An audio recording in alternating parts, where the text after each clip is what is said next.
Well, good morning, welcome to Thought for the Day. I've been thinking a lot recently about anger, and something a wise person pointed out to me a few years ago is that anger is a bit like pain. It's very good at telling you there's a problem. It makes you really aware there's a problem, but it's really not at all good at telling you where the problem is. I used quite often to get a toothache sort of up here, my left upper back teeth. It was a significant toothache, and it got my attention. And I had it a few times. So next time I went to the dentist, I got them to have a look at those teeth, and they said there's nothing wrong with those teeth. And gradually, what I noticed is that I got that toothache towards the end of every time I had a cold, and can talk to people a bit more, and realised that what was going on is that there was actually, the problem was some sort of congestion probably up here in my sinuses, but the pain was telling me it was in my tooth. And anger is like that. It tells us there's a problem, but it's really bad at telling us where the problem is. I mean, classically, anger tells us that it's somebody else's fault. We're unhappy in some way, and anger says it's his fault. It's his fault. Or maybe worse still, anger points the finger inside, and maybe there's something wrong in circumstances and says it's all your fault, and that leads into a very different direction.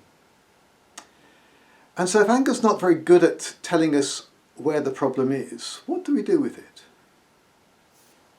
And what I've been realising is a number of different things we can do, and I think there's only one right thing to do with it. So I guess the most obvious thing to do with anger is to pour it back at the person who anger says is the problem. It's his fault, so I'm going to be really horrible to him. I'm going to tell him how awful he is. Or maybe there's a kind of a restrained, repressed so-called Christian form of that, which is, well, I don't do outbursts. I'm just going to refuse to talk to him. And it's the same thing. It's punishing the other person. It may well make the other person feel worse.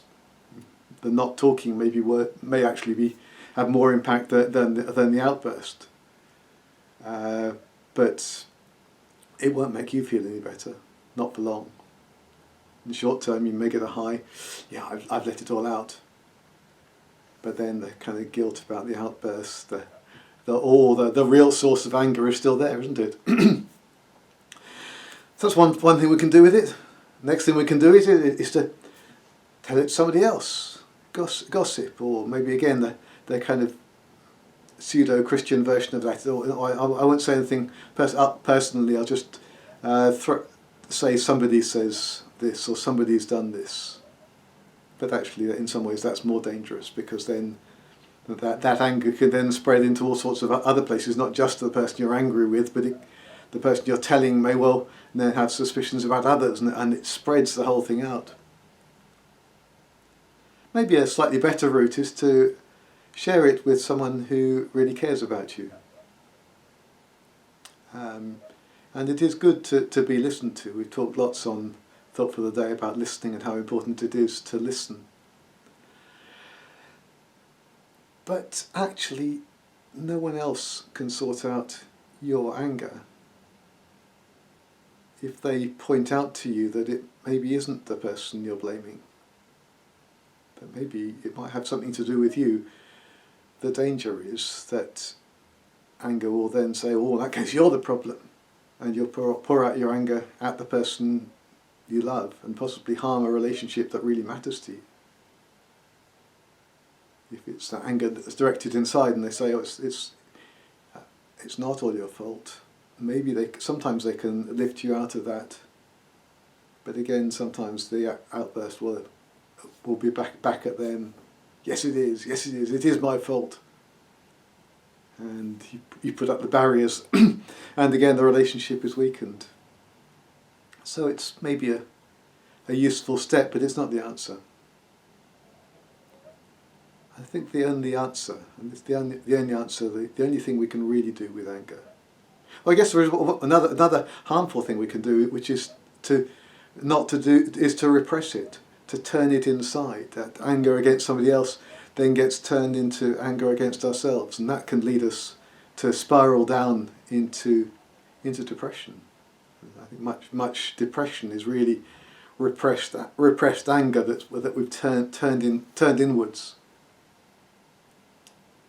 But there is one thing we can do with our anger, and this may sound a bit surprising, but what we can do with our anger is direct it towards God. And you may say, that's a bit strange. Tom, you're really telling us to be angry with God? Well, I'm not exactly be angry with God, but even that I think is okay. But pour out your anger to God. Tell God how angry you are. Tell God how angry you are with that other person. Tell God how angry you are with yourself, how frustrated you are with yourself.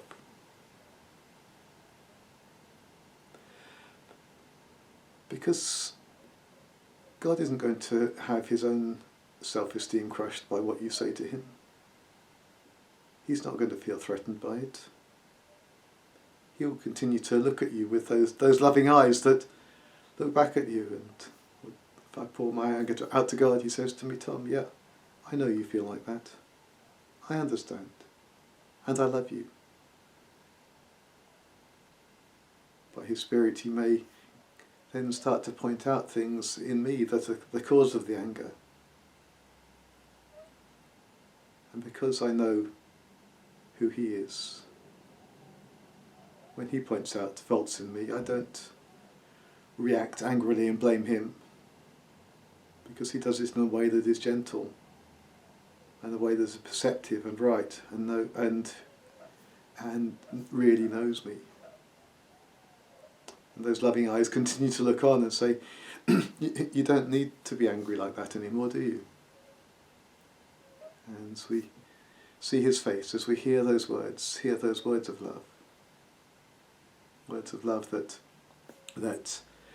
that soften and touch our hearts.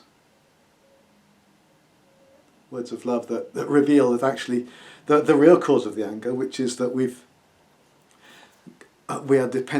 become dependent on something else other than God for self-esteem or happiness or whatever.